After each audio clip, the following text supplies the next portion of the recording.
कर्जमाफीसाठी कोणते शेतकरी पात्र ठरणार? देवेंद्र फडणवीसांनी एका वाक्यात निकष स्पष्ट सांगितले. मुख्यमंत्री देवेंद्र फडणवीस यांनी शुक्रवारी आगामी आर्थिक वर्षाचा अर्थसंकल्प सादर करताना शेतकऱ्यांसाठी कर्जमाफीची महत्त्वपूर्ण घोषणा केली. राज्यातील शेतकऱ्यांना दिलेल्या आश्वासनानुसार सरकार कर्जमाफी योजना राबवणार आहे.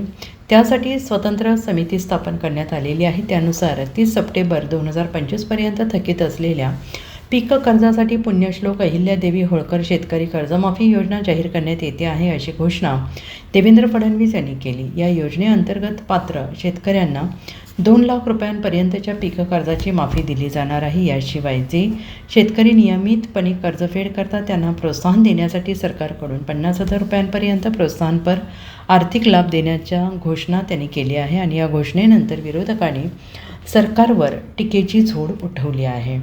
महाविकास आघाडीने ही कर्जमाफी अपुरी असून शेतकऱ्यांची दिशाभूल करणारी असल्याचा आरोप केला आहे. आता देवेंद्र फडणवीस यांनी कर्जमाफीसाठी कोणते शेतकरी पात्र ठरणार याबाबत निकष सांगितले आहे. देवेंद्र फडणवीस म्हणाले, शेतकऱ्यांच्या कर्जमाफीची घोषणा मी केली आहे. काही लोक वेगवेगळ्या गोष्टी पसरवण्याचा प्रयत्न करत आहेत. कोणी म्हणतं राष्ट्रीयकृत बँकेच होणार नाही, जिल्हा बँकेची होणार नाही, कोणी म्हणतं सोसायटीची कर्जमाफी होणार नाही. आम्ही 2 लाखांपर्यंत कुठलीही बँक असो ज्यांना पीक कर्ज देण्याचा अधिकार आहे, असे कोणीही दिलेलं पीक कर्ज आम्ही माफ करणार आहोत, असंही त्यांनी म्हटलं आहे. 2 लाखाच्या वरचं कर्ज आहे त्या बाबतीत स्पष्टता असं आहे की आता मी घोषणा केलेली आहे, त्यामुळे त्याबद्दल कोणाचे मनात संभ्रम नाही. काही लोक वेगवेगळ्या गोष्टी पसरवण्याचा प्रयत्न करतात. कोणी म्हणतं राष्ट्रीयकृत बँकेची होणार नाही, कोणी म्हणतं जिल्हा बँकेची होणार नाही, कोणी म्हणतं या सोसायटीची होणार नाही, कोणी म्हणतं त्याची होणार नाही.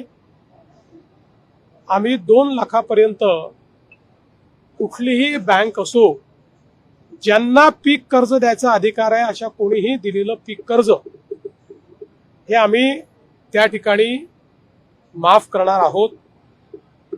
केवळ आमचा प्रयत्न हा आहे, माफी शेतकऱ्याला द्यायची आहे, बँकेला नाही. त्यामुळे शेतकऱ्याला फायदा झाला पाहिजे याकरता त्याच्यावर आम्ही वर्किंग करतो आहोत.